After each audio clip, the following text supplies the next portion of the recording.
Well, I think that you're going to go first. So if you want, Yes. and All right, that sounds good for me. let's do it. So 5 minute opening from TJump. Go ahead. Naturalism best explains everything. There's no reason to believe in a god. Done. Go.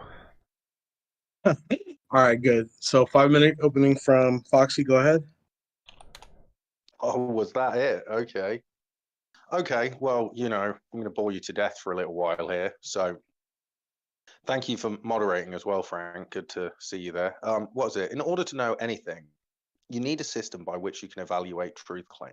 In order to know something objectively, you need an ultimate authority that dictates the truth value of claims. TJump has no system by which he can justify things to an ultimate standard. This means any claim that he makes, that there could be some variable that undermines everything he says. If someone affirms a position like God might not exist, that is a positive statement. Therefore, the burden of proof would be on them to prove the position.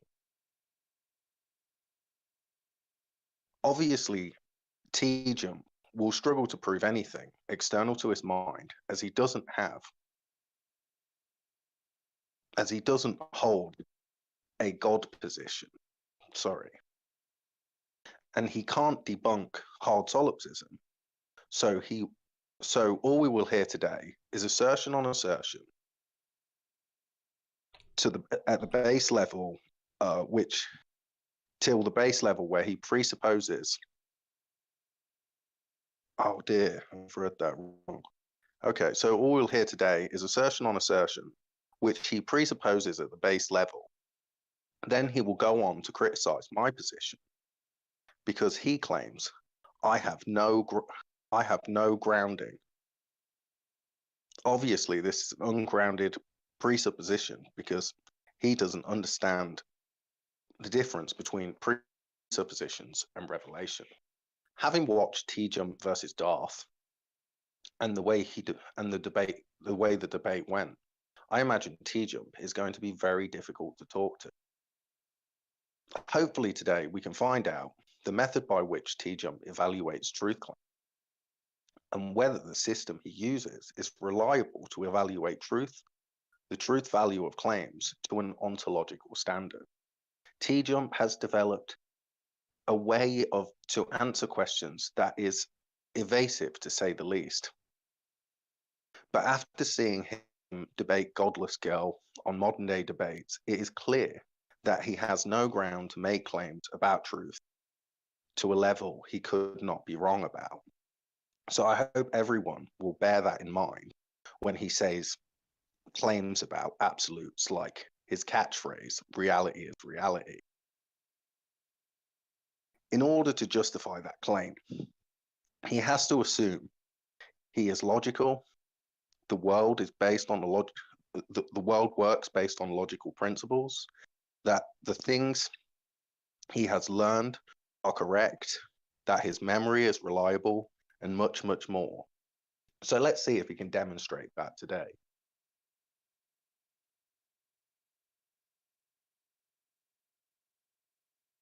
Are you done? Okay. I guess Ready? I am done. Okay. Good deal. So we're going to start the 30-minute open discussion whenever you guys are ready. Whoa. What about my question time here? Oh, yeah. I'm sorry. Yeah. Go ahead and ask your 10-minute question. And go ahead. Okay. So just one more statement. Either truth reveals itself to you, or truth doesn't reveal itself to you. If truth doesn't reveal itself, then how could you know anything? So, TJump. What? 1 second. Okay. Are you cutting out or just pausing? I would, obviously I'm pausing. I just misread something, so I'm all over the place. Okay.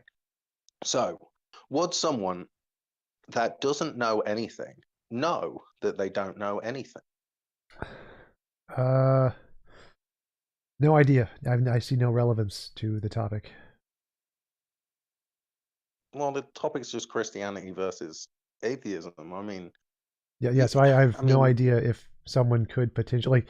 if someone didn't know anything, they would essentially be a rock. So it doesn't know anything. So asking if it can know that it doesn't know anything would be a contradiction that's completely irrelevant to the topic. So is it a no? It couldn't know anything? I guess. can't I don't know really anything care. and It's it not can't know relevant to the anything? topic. Like, can rocks I not mean, know saying they know reality nothing? is reality isn't relevant. Okay. What? That's exactly the same as saying reality is reality. What is Saying, look, would someone that doesn't know anything know that they don't know anything? again? I don't see how this is relevant to the topic.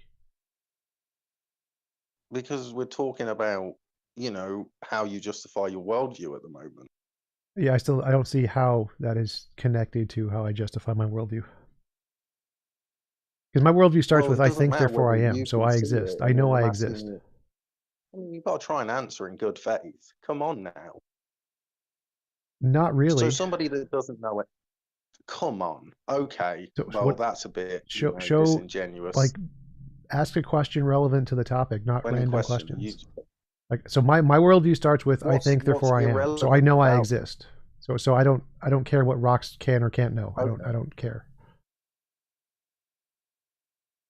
Okay, well, I mean, it's a bit crazy that you're not willing to answer my questions. If I ask you other questions, are you just going to refuse to answer them? If they're random gibberish that have nothing to do with the topic, yeah. I don't want to talk about random gibberish. Like, so you could just say everything's not to do with the topic. Obviously, I'm I trying to build could up to a say point that, here. but I'm not going to. So my worldview starts with I think, therefore I am. I know I exist. So talking about what things who don't know anything is irrelevant because that's not a part of anywhere in my worldview at all. Okay. Let me ask you this then. Hopefully you're not going to be so evasive. Maybe my opening statement was correct. Is it possible that the material world never existed? That's everything external to your mind never existed. Maybe. Is it possible that the material world doesn't exist? Like, because if it does exist, well, then if it currently exists, then no, it's not possible it never existed. So either it did exist or it didn't exist. I'm just asking you, is it possible that it didn't exist ever?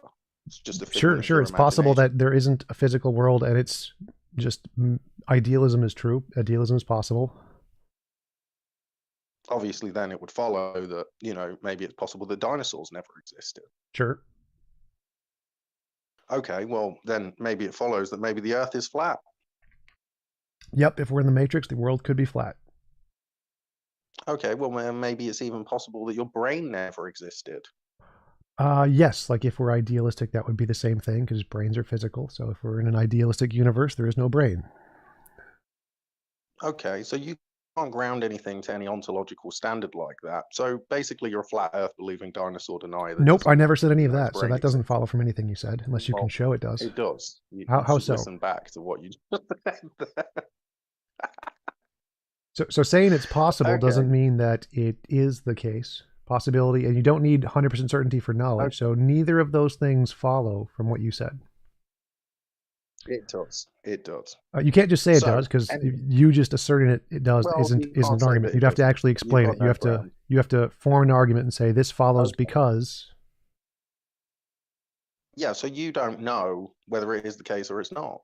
And I'm not, there's a lot of flat earthers out there that would hold the position that, it's possible that the Earth's round, but they just can't tell.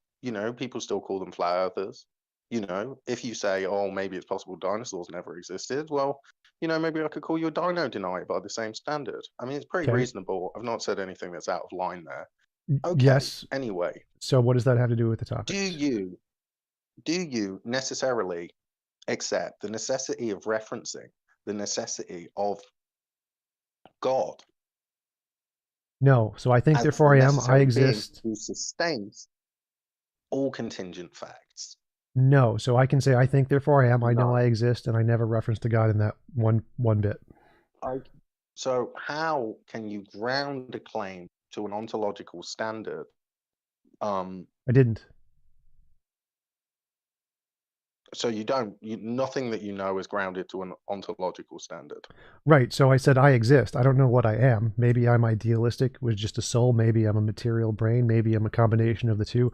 I've made no claims about ontology. I've just said that I exist, whatever I am. So I don't know what the fundamental nature of ontology is, and I don't need to have knowledge.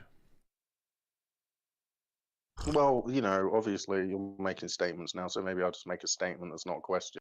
If you don't accept the self-revelatory revelation of the Christian God, then you'd have no grounding to justify that, your sense perception was working reasonably reliably or like that.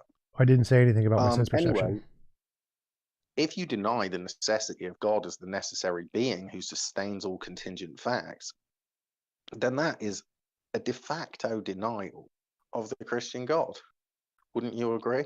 I have no idea what you mean by that. So your first question was, do you, I can't rephrase it exactly as you said it, but do you accept the necessary thing, or that you need to presuppose the necessary thing? I said, no, I can know things without ever presupposing anything like a God. I can know I exist and make no claims about ontology whatsoever. Other than the fact I exist, I don't know what I am. I make no references to my sense experience. I make no references to the fundamental ontology of reality, and I need absolutely neither to make the claim I exist.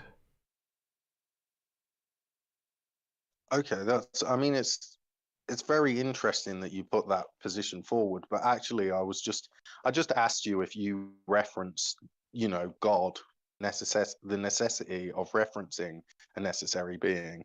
Right, and I said no. In order, because so what I reference is my existence. I exist. That's what I reference, and I reference literally nothing else. So there's no reference to a God there. Okay, so you don't reference some ultimacy, or are you saying that you're the ultimacy of reality? No, so I make no claims about the ultimacy of reality other than that I'm in it. I don't know what my relation to it is in this statement. I don't know what I'm made of. I don't know if there's a God or not a God. I make no claims one way or the other. All I claim is that I exist, and I presuppose nothing. So is it possible that everything that you know is actually contingent on there being a creator God which created and sustains you? Is it? I don't know what that means. So it's not possible I could be wrong. No, it doesn't matter what way the world is. I'm not saying that you're wrong about the fact you exist. I'm saying, is it possible that you're wrong about the fact that you don't need a creator God, that you're not, in order to state anything as true? Wait, are you asking, is it possible there is a God? Yes, it is possible there is a God. Okay, beautiful. That will do. Okay, so we've done it. We can move on to the open discussion. Okay, 30-minute open discussion. Go ahead, then. Ooh, that's low. All right, so sorry about my volume. I appreciate the honesty as well, TJump. I wasn't expecting you to be, especially after the first question, I wasn't expecting it to be that easy to get you to go through the questions, but yeah, I appreciate it. Yeah, the first question just didn't seem relevant to me. Like, it seems like just a can a lie or not lie? So it seemed like a paradox. But yeah, so my question is it possible for there to be a universe with a necessary thing that isn't conscious? No, the necessary, the ultimacy that sustains everything must exist necessarily. So I agreed with that, but I took out the consciousness. So we can still have an ultimacy, a necessary thing. It just has no consciousness to it. So there's a necessary quantum field. Go ahead. I think that then we'll get into, so then it will come down to is it possible for an unconscious ultimacy, some ultimacy that has no conscious capabilities, would be able to sustain our ability to choose freely? Now, I think that obviously, and maybe you'll agree with me, that we live in a deterministic, every action has an equal and opposite reaction. Every action's governed by a previous reaction in the world that you perceive, right? Yeah, the world is partially determined and partially random, and just a combination of those two things. So where do you see randomness in the universe? Can you justify knowledge of that claim to an ultimate standard, or is that just an assertion, an ungrounded assertion? What does this have to do with the question? So my question was, I base that off physics, which is all induction, but that's irrelevant to my question. My question was, is it possible to have an ultimate thing which isn't conscious? And then you said free choice. Like, so I think free choice is impossible. It's not even logically coherent. So that would essentially refute that argument off of the first stage. But even if I granted free will does exist, free will could also be a product of a non-conscious thing. So you wouldn't need a conscious thing to do that. So neither of the. Well, I wouldn't say that you refuted it. I'd just say that you asserted that free will didn't exist and everything was determined. Right. But So if you I'm were saying to- for anyone who accepts my logic that it's logically impossible, that argument is immediately done. But I can grant the argument and say, okay, there is a free will and we do have free choice, and say that's still possible without an ultimate mind. So it wouldn't matter even if it wasn't the case. Well, I mean, just one more question, I guess. Logically possible that you're entirely illogical. No. How could you justify? Sorry. Because I can't be wrong about my belief I exist, therefore I have to be in some part logical. I mean, I'd agree that you have to be in some part logical, but I mean, from your perspective, like, do you have like some kind of grounding principle that allows you to proclaim that, or are you just saying that you know that you exist and so therefore you must be logical in order to work that out, even though, well, that's just an assertion again? Well, so because in my claim I make no claims about what the fundamental nature of reality is, whatever the fundamental nature of reality is, it sustains the fact that I exist. Therefore, my description, my language that I use to describe that, which is logic, must necessarily be correct because it must necessarily be describing whatever the fundamental nature of reality is. So I can ground my knowledge in whatever the fundamental nature of reality is, regardless of whether or not it's a God or not. Nature of reality? What? Isn't that a claim about the fundamental nature of reality? No, because I'm not saying anything about it. I'm just saying it's there.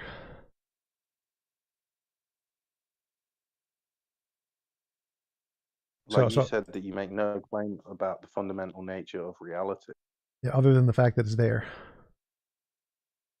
Okay, so that is a claim about the fundamental nature of reality. Sure, but that follows from the fact that I exist.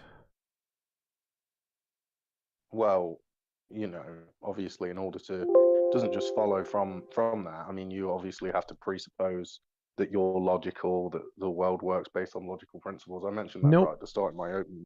Nope, I don't have to presuppose any of that. Obviously. Yeah. Nope. So because I exist, like, logical?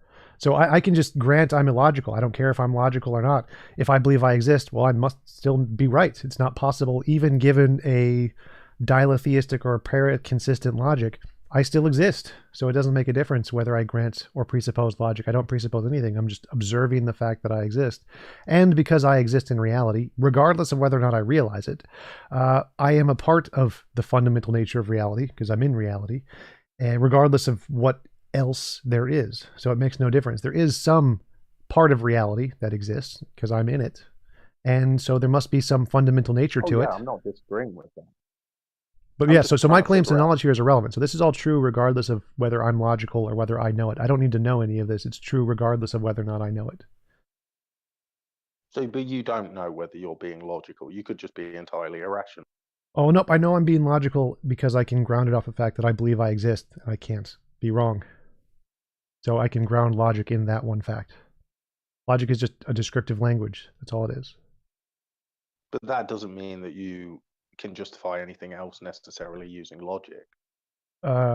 Sure it does. So if I know I exist and I'm using labels for myself and my experience, and I can categorize those labels as A and not A, and I can perceive things like I see a camera. Now, maybe it's not there, could be an illusion, and I see a TV, also could be an illusion, but I see those as separate things. And that experience I'm having, even if it's an illusion, can still be described using the language, the A, the not A language that I get based off of my existence. So logic as a language can be applied to things, and I know it can't be wrong, without any reference to any ultimate nature of reality. It's just using the fact that it applies to my own existence. But you still haven't answered my question. Okay, let's say that you have categorized a camera, right? Sure. Now, in order to recognize a camera, you're going to have to use your sense perception in order to evaluate, whether it is truly a camera or not, right? Oh, no. So again, I'm saying that my sense perception could be entirely wrong. This could just be entirely made up in my head. These made up categories of camera and TV are still categories. I can still label them using the language that I have constructed to describe my existence. So whether my sense perception doesn't matter here, whether or not my imagination is accurate doesn't matter here. All that matters is the labels. But again, you haven't answered my question here. So I said, why can't the ultimate nature of reality be non-conscious? Because it seemed like it can. No problem. Oh, in order for you to have the ability to choose freely, then it would have to be. And any argument that you don't have the ability to choose freely would lead you to a position where you wouldn't be able to justify that you were correct about anything you thought necessarily. I didn't ask about my everything correctness. that you claim. So I'm not asking about epistemology here. here. Well, it's necessary. Okay, it's necessarily the case that if you say that you're determined in every single way, then the claims that you make from within the material world that's deterministic could be reactions based on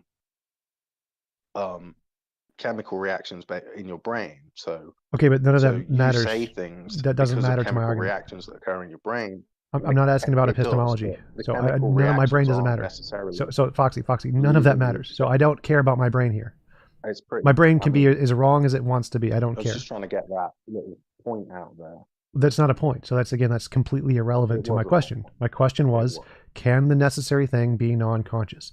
I didn't say I knew anything there. It's irrelevant. It doesn't matter. Why? I was trying to. Well, you said free will, which I already debunked. So I already debunked. I said free will, one, doesn't exist. It's impossible. Even if it did exist, it can still occur by a non-conscious entity. So you can still have free choices and be grounded in a necessary non-conscious thing.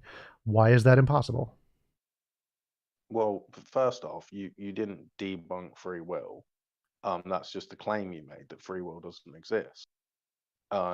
That's definitely not a debunker. I mean, what was the argument you gave to debunk free will? Everything is either determined or random. Remember, I told you everything in the universe is determined or random, and no combination of those two things is free. But again, that you kind of skipped over the main part here. Even if I grant free will is real, you can still have free will on a non-conscious thing, which debunks your argument, because your argument is that you must have a conscious necessary thing to have free choices. So me saying, no, you don't, you can have free choices without a conscious necessary thing, if that's true, completely debunks your argument. So why is that impossible? I don't think that does debunk anything. Okay, so you've said that it's either random or it's determined. So no, again, so that's totally irrelevant. You don't totally irrelevant. So again, my argument is that even if there is free choices, you're just going to talk for the next thing. Well, yeah, if you keep going down irrelevant points that don't actually address what I asked, I'm going to stop you so we can try to get to what I actually asked. I am not going down irrelevant That's points. literally what you are. So stop and listen and let me explain to you. So I don't care if free will exists or not. Either way, you lose. Stop. So if free will exists, Foxy, stop and listen to the actual question and then respond. So you said that if there is free choice, in order for it to be grounded, it must be grounded in a conscious necessary thing. I said no. I first said free will is impossible, but that doesn't matter to the argument. That's not the argument I'm making. The argument I'm making is the next thing I said multiple times, which you just ignored. Even if there is free will, you can have free choices grounded in something that isn't conscious. Prove that is impossible. What is it? So, I mean, I want to address the previous point. That wasn't a point. That was never a point in the argument. Free will can be grounded. I'm writing it down. Okay. Something unconscious. Breakdown of your question? Yes, that was correct. Okay. Okay, so this is it, right? Now, I didn't really get to justify the exact reason why, in order to have free will, you need a conscious agent that's capable of knowing every single instance in space and time, so that it can intervene in the deterministic nature of reality to bestow you with the ability to choose freely. Right? We didn't get to go through the exact reasons why. I'd like to be able to explain that. Go for it. That was the question I asked. Well, not exactly. So this is it. In order for you to be able to transcend the deterministic nature of reality, then there would have to be something that lies outside of the deterministic nature of reality in order to intervene and allow you to transcend. Would you not agree? Well, there has to be a third property of non-determinism and non-randomness, and that third property would exist in reality, yes. It could be in the nature of a god, and it would have to be... So it could be in the nature of a god, or it could be in the nature of naturalistic pantheism, just an eternal, all-powerful nature. Either of those can have the property and give you, by extension, the ability to escape determinism.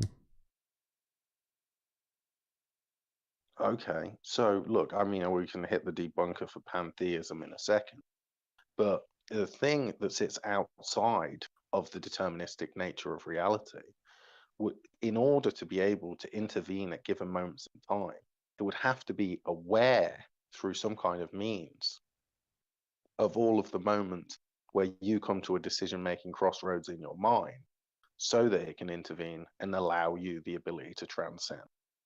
No. Correct? No, I mean, there's tons of forces. None of them are aware of anything, but they interact just fine. So this could be a force, just like any other force.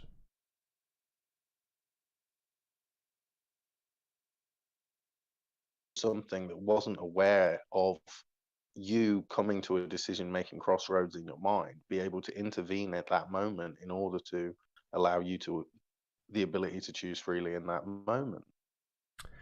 Because there is a third process, the freeness process, if you want to call it, and that process can be a result of a law of nature that we haven't discovered yet. And so that law of nature can imbue us with this third process. It doesn't at all times. We always have this process there. We are only activating it at certain times. So what the thing would have to be able to do is to know every single person's mind, and it would have to be able to react based on the workings of...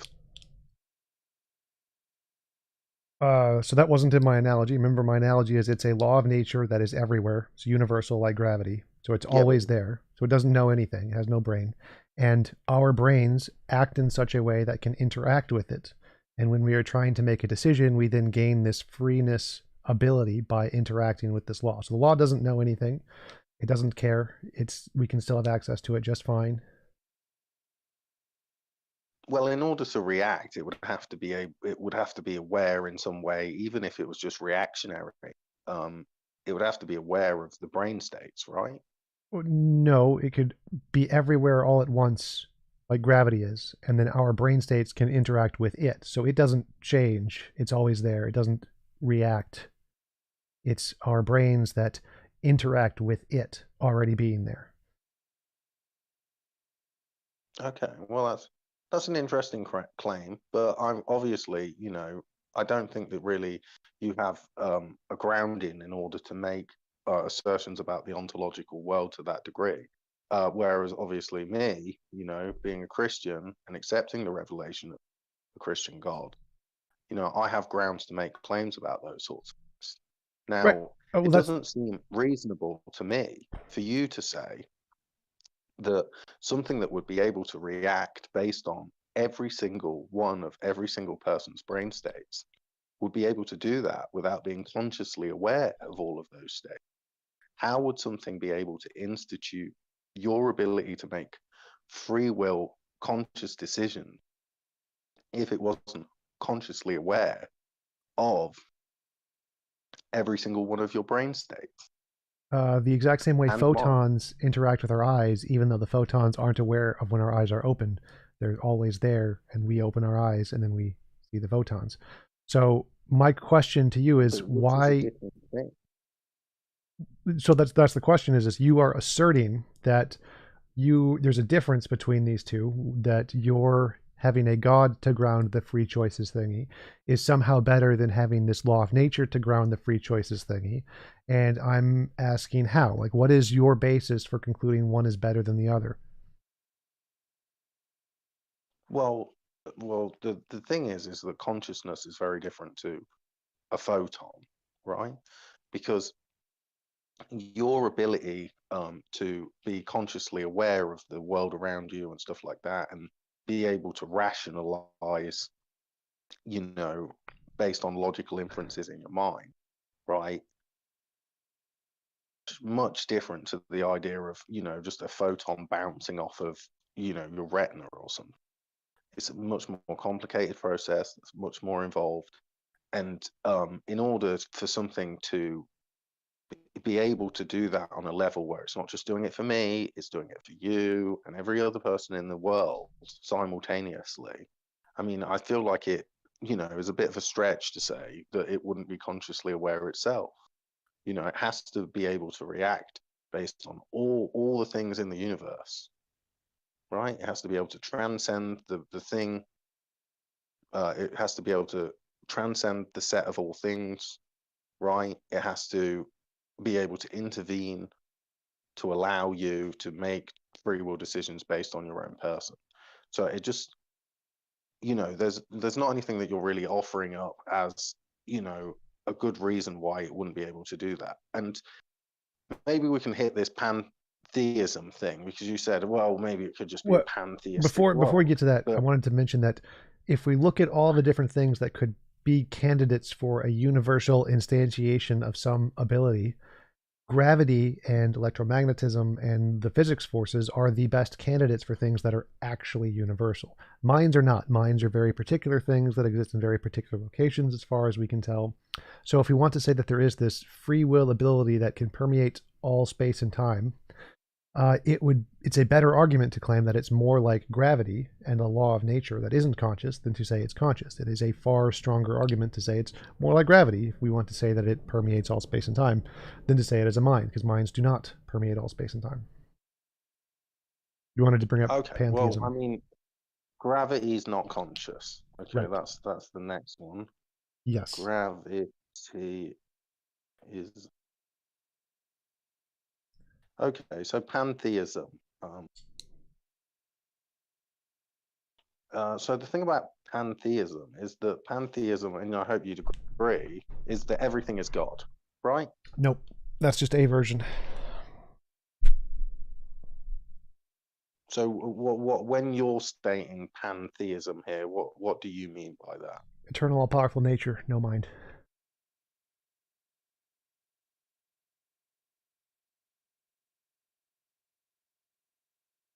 Did you hear me? Or What? eternal, all-powerful Nope. nature, no mind.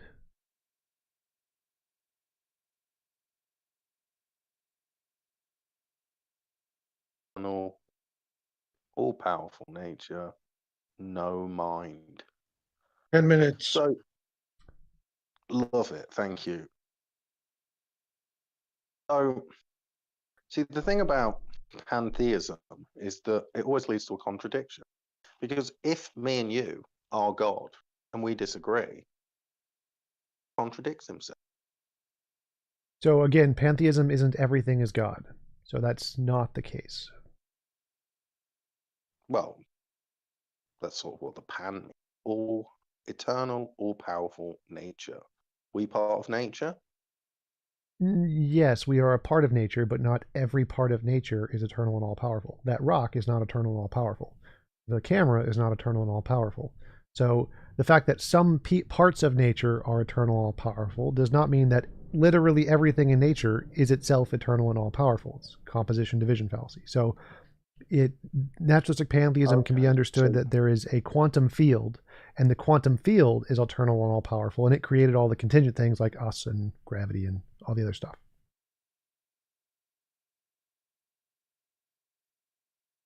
So you're saying individual parts of nature can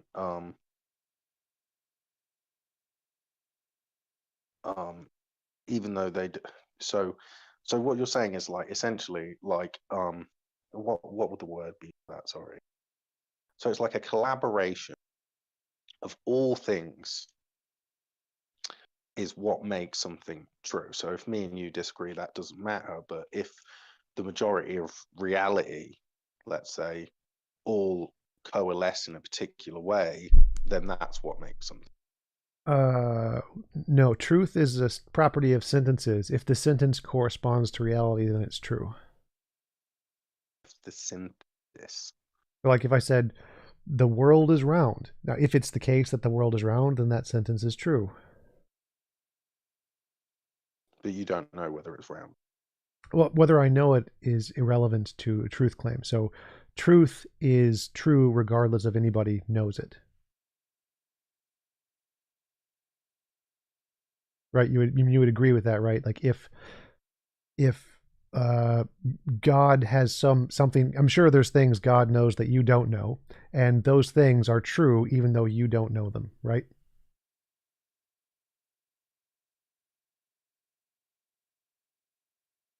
Or something.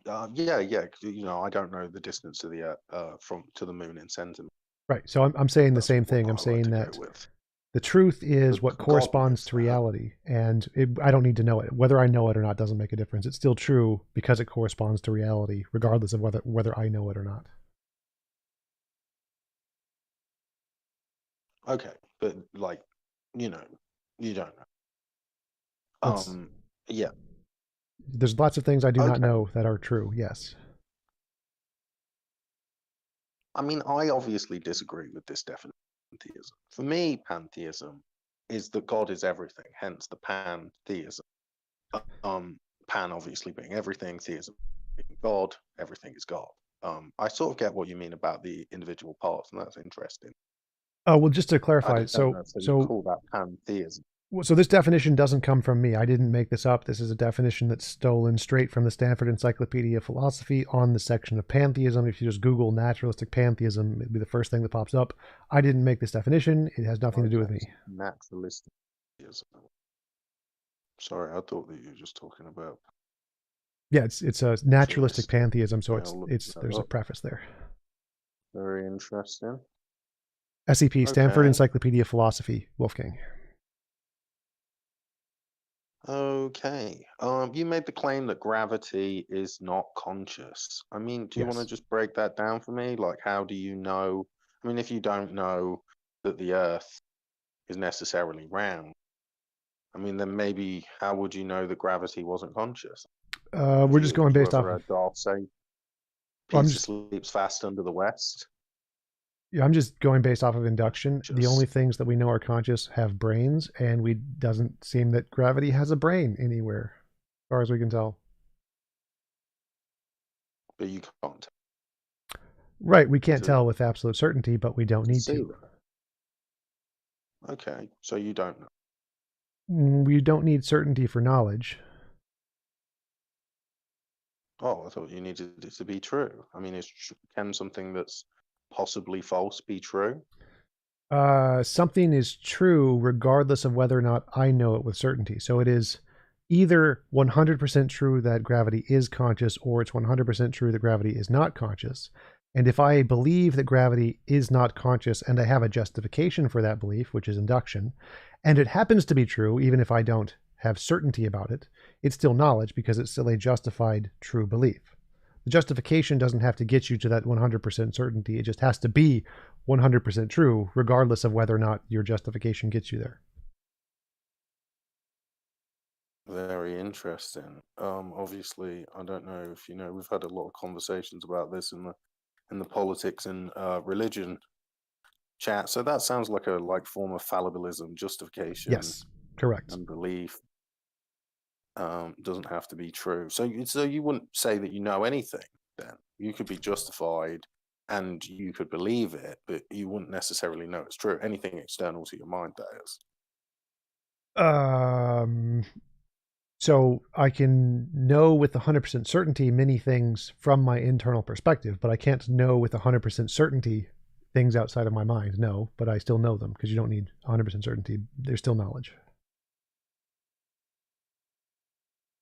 I thought that knowledge needed it to be true, and if you can't know that it's necessarily true, then you wouldn't be able to justify claiming knowledge. Correct. It You've does got need. justified belief, but you've not got knowledge Well, necessarily. remember, so It might be knowledge, but you've got no way to account for knowledge to that degree. there's a difference between knowledge and certainty, certain knowledge. So you're right, it has to be true to be knowledge, correct, justified, true belief. But the justification doesn't have to be 100%. That's the part that you keep talking about when you say you don't know it's knowledge, you don't have 100% justification, is the part that you're arguing against. But that doesn't change the truth value. The truth value is independent of the justification value. So my justification value, as long as it's above 50%, I don't have to have 100% certainty that it's true to still call it knowledge. What is this? What was the topic that we were leading into? What got us here?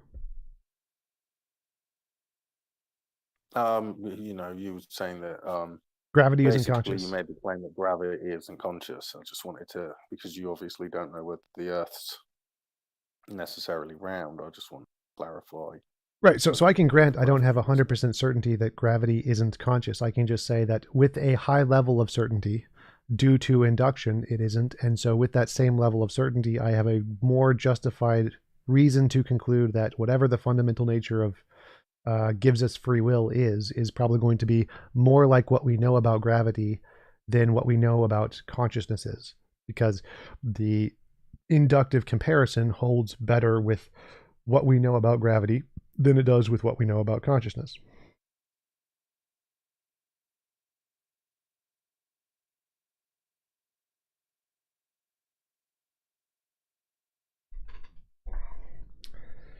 Did you have any other reasons, or that the necessary thing can't be naturalistic pantheism, a non-conscious thing other than free will?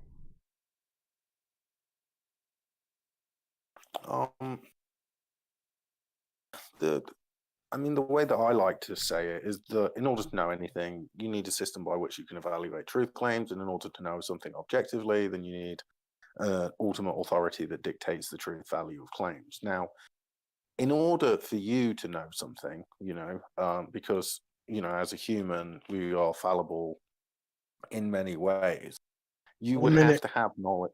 You would have to have knowledge of some things in such a way that you could not be wrong.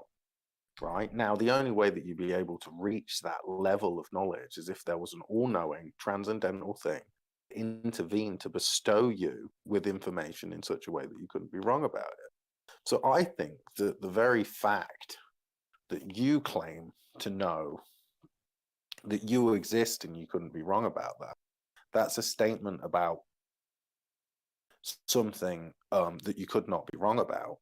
And like I just said, the only way to know something in such a way you couldn't be wrong about it is if there is an ultimate authority that dictates the truth value of claims. So that's evidence in itself. Right. So I agreed with all that, though. Transcendental ultimacy. But I agreed with all that, and I asked, why does the transcendental ultimate have to be a mind versus a non-mind? To allow us all of the things that, all of the faculties that we have in our lives. Ultimacy would have to be able to institute a world in that way. Now, it seems I'm not following. Impossible, right? Completely absurd to start predicating a position where the ultimacy of reality is less capable than we are, seeing as it instituted everything and created us in the way that we are. You have no justification for that. So not following. So I never said it's less capable. It's infinite, it's all powerful and eternal. So it's obviously more capable than we are. It doesn't need to be conscious to be more capable than we are. Like large planets are more capable than we are. Black holes are clearly more capable than we are. Guys, time's up, but do you guys want to keep going, or? I think that what we should do is make a closing. Okay. All right, Tom, go ahead. Your 5-minute closing. Okay, so there is obviously a fundamental nature to reality, and we don't need to know anything about it to have knowledge. We just need to know it's there, and we can know that because we exist. So without making any claims about the fundamental nature of reality, we can gain knowledge and build systems of logic to describe reality. And using that systems of logic, we can construct models of reality with high levels of certainty. And that's what we do with science. And there's absolutely no reason to believe that that fundamental thing is a conscious entity, especially not the Christian one. And everything in the universe could be explained better, more parsimoniously, has more explanatory power. To say it's more like naturalistic pantheism, which is just a force or law of nature, and there's nothing that can't explain. So it's better to go with that explanation than a Christian one. I'll conclude there. All right, Foxy, go ahead with your 5-minute closing. Okay, just give me 1 second.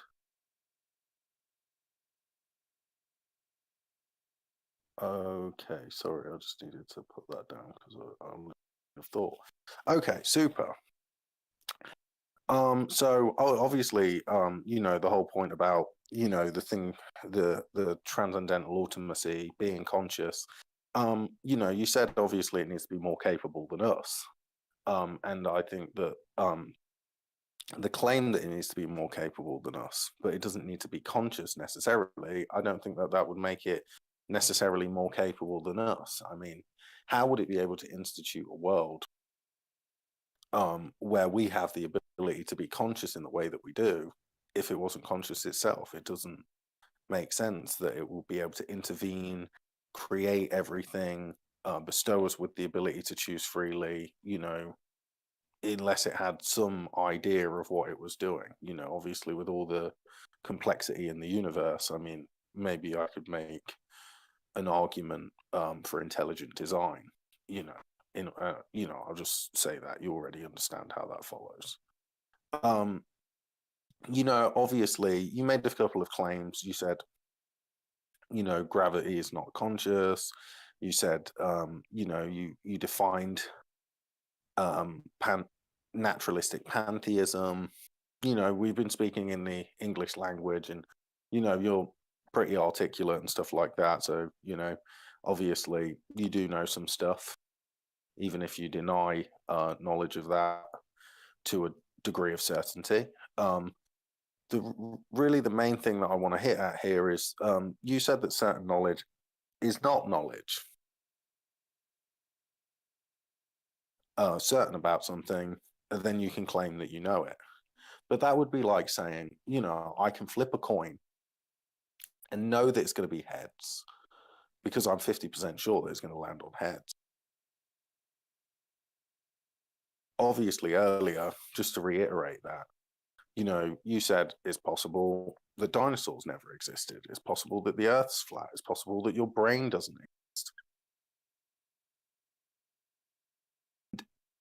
If you don't know any of those things, then any claim that you've made about all of this other stuff is sort of undermined by that. So, it's a shame that you didn't answer my first question, because that, I feel like, was the most fun of all. But it was good talking to you. Thanks, you too. Guys, do you guys want to take Q&A, or do you guys just want to go? Sure. I'm open for Q&A. What about you, Fox? Are you cool with that? I mean, I'll stay, for about 10 minutes or so, but I do want to get off. So, yeah, we'll do that. Okay. If anybody wants to ask questions, please request it. You should be able to. And I'll let you on, and you can ask whatever question you want.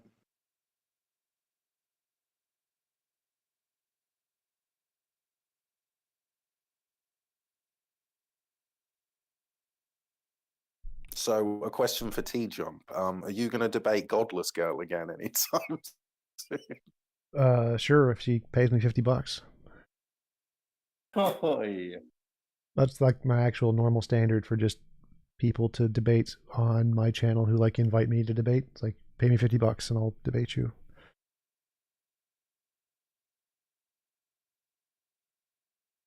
Expensive.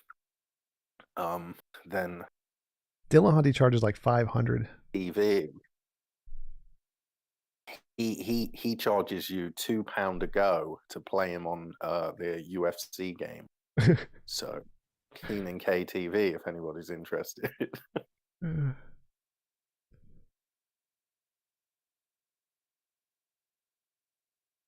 that we've got nobody.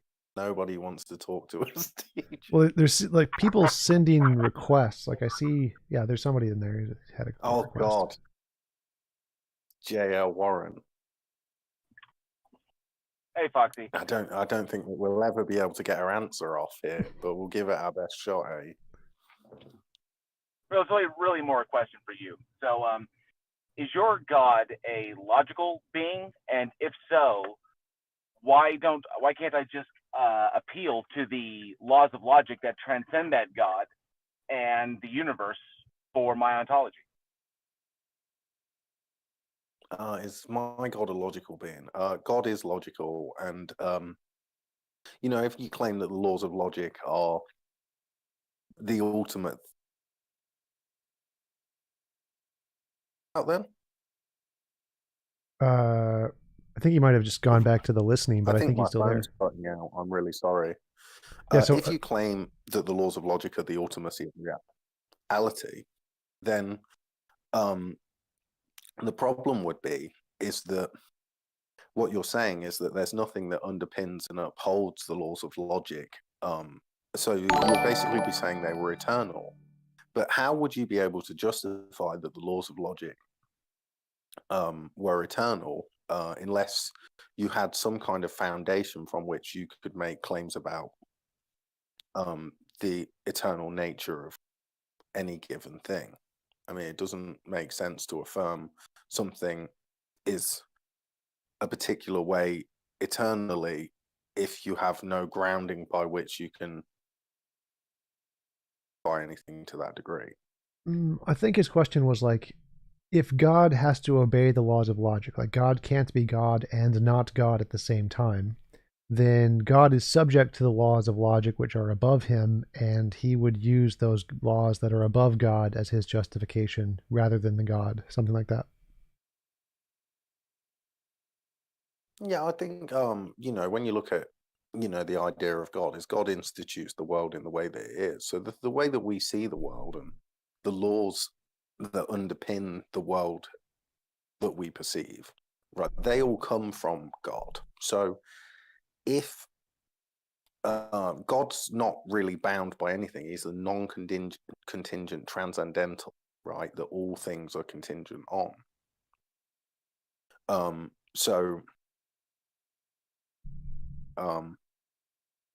It just because we perceive the world in a particular way where A cannot equal not A, that doesn't mean that God, even though obviously it's not within his nature to do so, wouldn't be able to transcend any set of things, including logic. So you would say that God could make himself exist and not exist at the same time if he wanted to? I don't think that God sort of because obviously God's metaphysical, then he doesn't fall within like an understanding of the world from a physical perspective. Like also God sits outside of time. So obviously it's the case that we all die. So, if all instances in space and time are instituted simultaneously from a perspective of God, like all instances are actualized at the same time, then exist and not exist at the same time. You're dead and alive in this moment because all moments in space and time are simultaneous.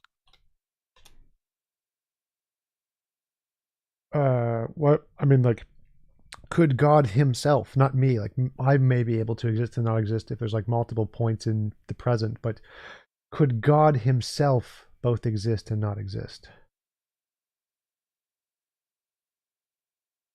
Within God's nature to do that. The reason that the world's created and instituted in the way that it is because that's that's something that we can come to know about God's nature, is that God isn't that way inclined. He's orderly. He brings order out of chaos. He's not something that creates chaos out of order. I just can't understand how you'd be able to posit that as a possibility. It's just not in his nature to do that. We got a chat or a question from Charles. Did we ever solve the reasons versus randomness dichotomy? What was the third option? Was there some way out that would provide a place for free will? So yeah, my argument against free will was everything is either determined or random. If it's done for reasons, then it's determined. If it's done for no reasons, then it's random. That's a logical dichotomy, either P or not P. So if those are the only two options and neither of those gets you free will, how is free will even possible? That would be my argument against free will being logically possible. Well, you know, what that counts out, and you're the one that the burden of proof would be on for that, you know, the reason. Well, because basically, for God to allow us to make decisions based on our own nature in given moments in time. So to separate us from the deterministic nature of reality in order to allow us to make decisions based on our own free will, which would be our own essence, our own nature. So if you think that that's not possible, then how would you be able to justify that? I would say that it's anything we define as a determination would be done for a reason. So if it was done for a reason, like if God gave us some ability because he loved us or whatever, then that action was determined by the reasons of his nature. So he didn't choose it. He had no free choice in that option. He was determined to do it by his nature, and so it wasn't free. Or God has some randomness feature inside of him that has no reasons connected to it whatsoever, and so he's does it for no reason at all. It's just completely random. And those really seem to be the only two options. Either God does something because he's determined to do it by his nature, or God does something because he has no determining factor whatsoever and it's completely random. And it doesn't seem like there could be any combination of those two things could get even God a free will thingy. So what could this free will thingy in God actually be if every one of his decisions is going to be determined by his nature, meaning it's not free, or completely random, meaning it's not free? I think that you're just like projecting your understanding of the world onto God. Like I don't see why God would be bound by any deterministic nature of affairs if he transcends the material nature of reality. I mean, you said that there must be some transcendental thing. Would the transcendental thing necessarily be bound by a deterministic system? I think based off of what you said, I would say yes, because you've said that God wouldn't do something like make himself exist and not exist because it's against his nature. So you're saying his nature has some determining influence on his actions, and he's not going to go against that nature. So it seems like, based on your definition, that God would be determined by his nature. Okay, but then you're saying that, like, so say that I was a particular way inclined. Let's say I'm a pretty charitable guy. That doesn't mean somebody's forcing me to do charity work, does it? Well, right. So I don't think anyone is forcing God. I think it's his nature is forcing him, and he doesn't have a choice in that. Like, what? Then my nature's forcing me to be charitable, or your Yes. nature's forcing you to be charitable. Yeah. So in the deterministic worldview, we're all forced by our nature. You choose not to be charitable. Yeah. So in our worldview, everyone is determined. Yeah, I don't think that you've really justified that is necessarily the case. Well, yeah, but then you're just projecting your worldview, even though you don't have a grounding by which you can justify anything to that degree again.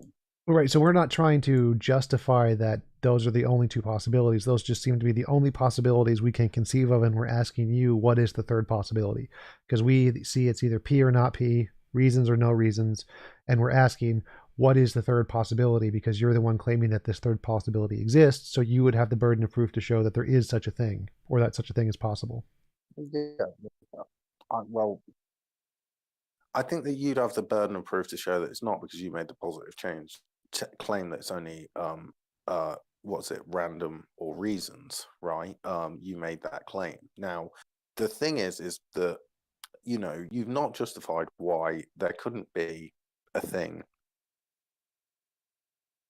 nature, and that doesn't mean that it's necessarily bound by its nature. Like maybe it could transcend its nature in a particular way, like, you know, how humans do. They do something that they don't want to do. Like maybe, you know, I didn't like the idea of coming here and debating you today, but I decided to come and debate you anyway, you know. And points that when you say he's bound by his nature, right? Christ is rising. His nature is him, TJump. His nature is not outside of him. So you're just saying he's bound by himself. I don't see what the point of that is. Well, it would be, is God's nature determined by his conscious desires, or is his conscious desires determined by his nature? Like, can God change his nature at will, or would God not be able to change his nature by will?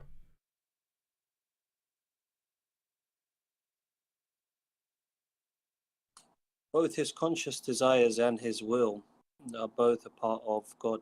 Like, none of it is outside of him. So I just, again, don't really see the relevance. Well, so if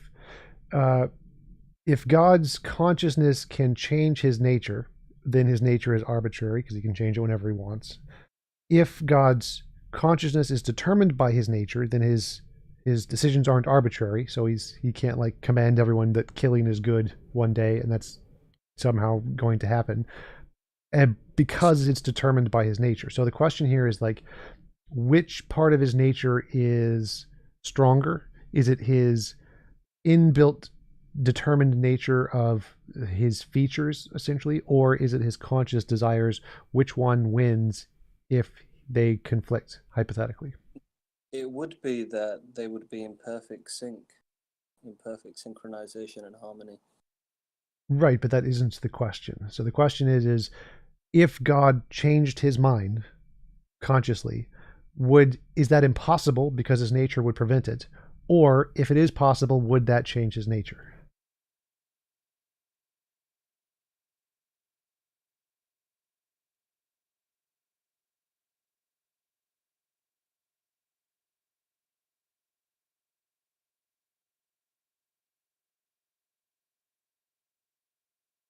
I think he left.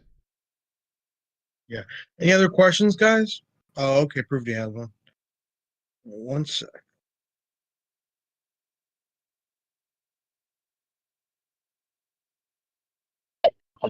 This question is for Foxy. So I think TJump has clearly presented a logical dichotomy, right? When it comes to determinism and randomness. And you're saying that there's something else that is also there with God, which is why he's not bounded by that. So, but it's not really reasonable to say that because these are the only things that we can perceive, right? As using reason and logic. So how do you think you're justified? Because it would be unreasonable to say that there's something else that's helping God to do that, because we have no reason to think so. Sorry, I sort of cut off there. I had to restart my phone, so I totally missed that. But I mean, just from the end of it, I can gather that maybe you were. Yeah, I think what I was saying, that you're saying that God is not bound by that, but the way we perceive things, the way we see logic, those are the only two options, only two reasonable options that we have. When you say there's a third option, and you're simply asserting that, how do you think that's justified? It would be unreasonable claim, right? I think that you guys are asserting that there are only two options. I mean, I don't think that you've drawn a necessary dichotomy or anything like that. So, I mean, to claim that there's only two options regarded, the burden of proof would be on you.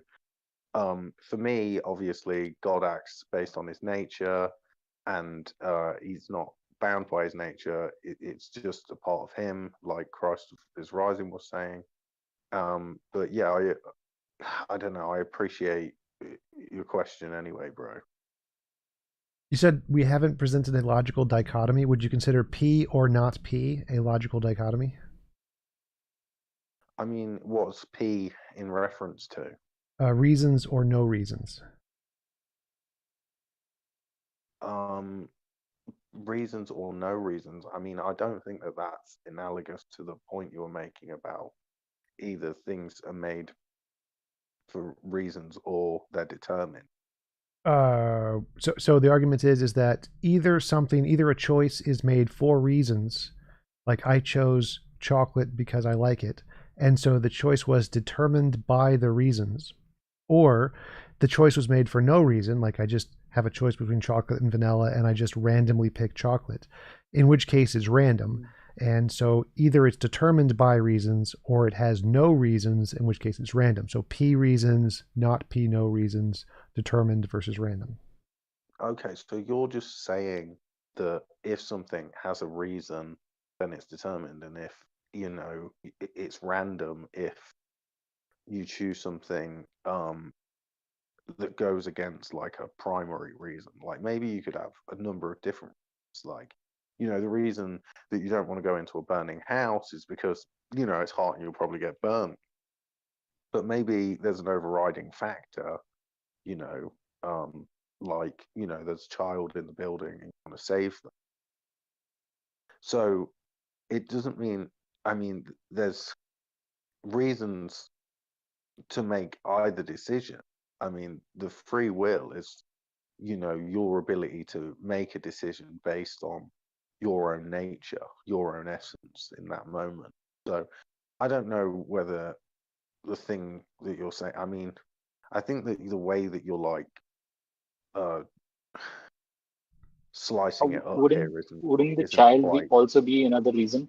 The Yes. child is also another reason, right? So reasons, when I say reasons or no reasons, reasons would be the sum of all reasons for and against. So if you have like 51% reason to go into the house, so you choose to go into the house because the reasons determine that you're going to do it because they're more than the reasons not to, that would be determined because you're determined by the reasons, the sum total of the reasons. No reasons would be like there's literally nothing. It's exactly 50-50 for and against, or exactly 0 for and against. Yeah. And you somehow make a decision in that situation. How did you make that decision? Was it done for, if there's no reasons that incline you one way or the other, and it's either 50-50 or 0-0, then there must be some either completely random, so there's nothing determining it, or there must be some other factor there. And we're asking, what is that other factor that could allow you to make a decision in that case where all of the reasons are 50-50? Well, I mean, you're saying no reasons. I mean, that's interesting as well. Like, no reasons in that case means that something, doing something, but like, or something's happening based on a completely non-contingent state of affairs. I don't know if that's possible. Like, everything is contingent on something or another, i.e., you know, you are a particular way inclined because that's the kind of person you are, and so you'd in line with your own person. I sort of, I mean, the way that you're slicing it up, I don't think is like. I think Foxy is like, really. It's not necessary that we do random things. Us humans always have reasons, but the only alternate option is randomness to what we do. So that's what I think. We can that also would be your only alternate option. We also have examples of randomness. Well, so if I chose you, if I asked you to pick between two things, you had no idea what they were, that would be essentially random because you'd have no reasons to pick between one or the other. I mean, yeah, so you're saying you could go for the red door or the blue door? Maybe you choose the red door because you like red more or something like that. But then there's still technically a reason. I'd just like to make the point that there are reasons. Maybe the distinguishing factor here is that, like, for human beings, the reasons would be contingent on God, on how he created the world, on the laws of nature, etc., etc. But for God, there are reasons. He's not doing things randomly. But all those reasons are all within him, within his nature, his essence, his being. They're not reasons that are coming from outside. Yeah, that's what I don't get. I mean, he's saying that there's be like some non-contingent state of affairs where something was acting based on nothing at all. I mean, obviously, if you act based on internal fact, there's still reasons there, even if you decide to go against your nature to make a free will decision to, do something, against your nature. Well, You that's the still question. would have some kind of reason for. That's the question. Is like I just don't how understand. if you're doing something for a reason, like it's in your nature, and then it doesn't seem like it's freedom. That's not really a free choice because you didn't choose your nature. Your nature is something that Want was to cut chosen. off again? What? Right. But the way that we define God is the source of everything, the source of logic, the source of nature, the source of all things. So there's nothing outside of him. None of these things he's not dependent on these. They're all essentially belonging to him. So in that sense, there are reasons God does things according to his nature and according to his will. But I don't think that you're able to demonstrate, though, that there's an outside force that compels him in some manner. Well, did God choose his nature? I mean, I'm not really 100% sure, but I would think he chooses his nature, yeah. That seems strange. So if he chooses his nature, he could change it at any time. Not necessarily. Why not? So there's something in his nature that stops him from changing his nature? I mean, his nature is good. He chooses his nature. That doesn't mean that. I mean, in theory, maybe he could change his nature. I don't think it necessarily follows that because he's actively choosing his nature, that he could change it to anything, or that he would change it to. Maybe the right way to phrase it is that he would change it. Why? Like, what is preventing him from changing it to anything? Well, say you now, right? And you're not even like God, but we use you as an analogy. You probably could go around and torture kittens, but let's say like you wouldn't. It's just something along those lines. Yes, but I wouldn't because I'm determined by my nature. My nature is that I would feel bad doing it, so I wouldn't do it. So I'm determined to not do it by my nature. I don't choose to not do it. I am incapable of doing it because it's against my nature. Right, but you're not sovereign and independent. Your nature is dependent upon external factors, whereas his is exclusively dependent upon himself.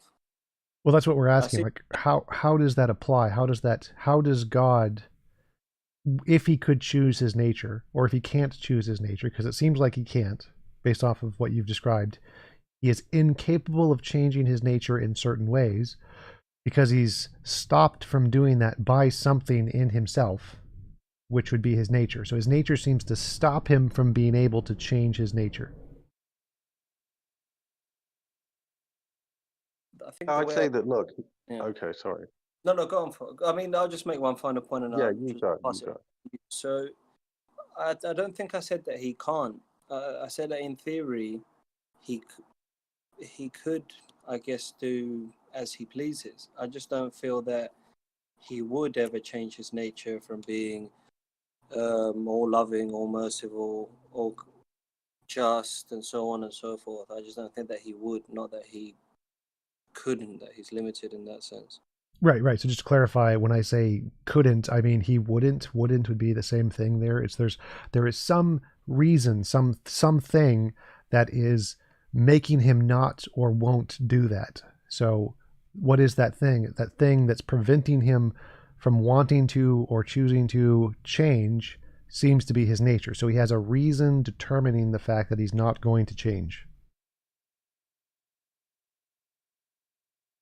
Yeah, and that reason be his character, his nature, his personality. I mean, anyway, I'm going to pass it back to Foxy. I don't want to hog the mic here. Sure. So the question would be is how is God any different from me in that his nature determines his choices and mine determines my choices? And you're saying God has this extra free will thingy.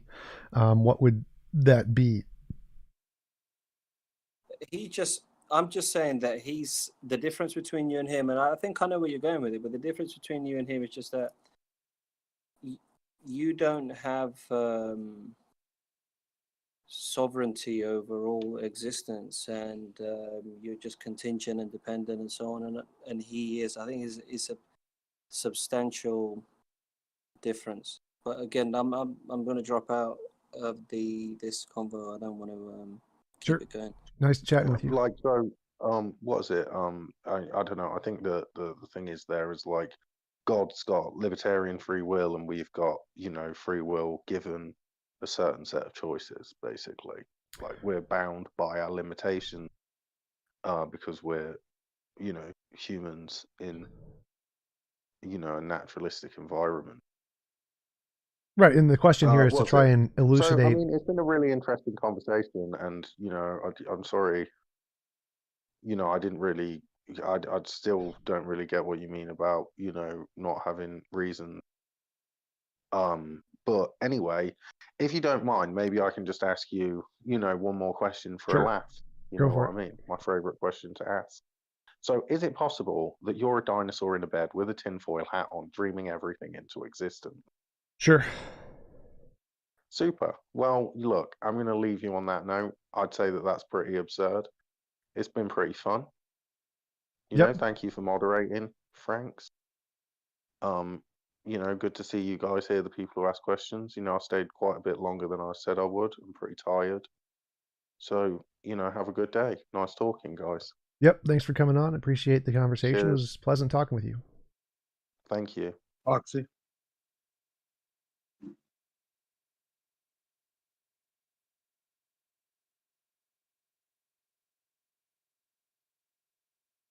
All right. That was fun, guys. I will talk to you later. I'm going to go get some dinner. Thanks again for hosting. Frank, see you guys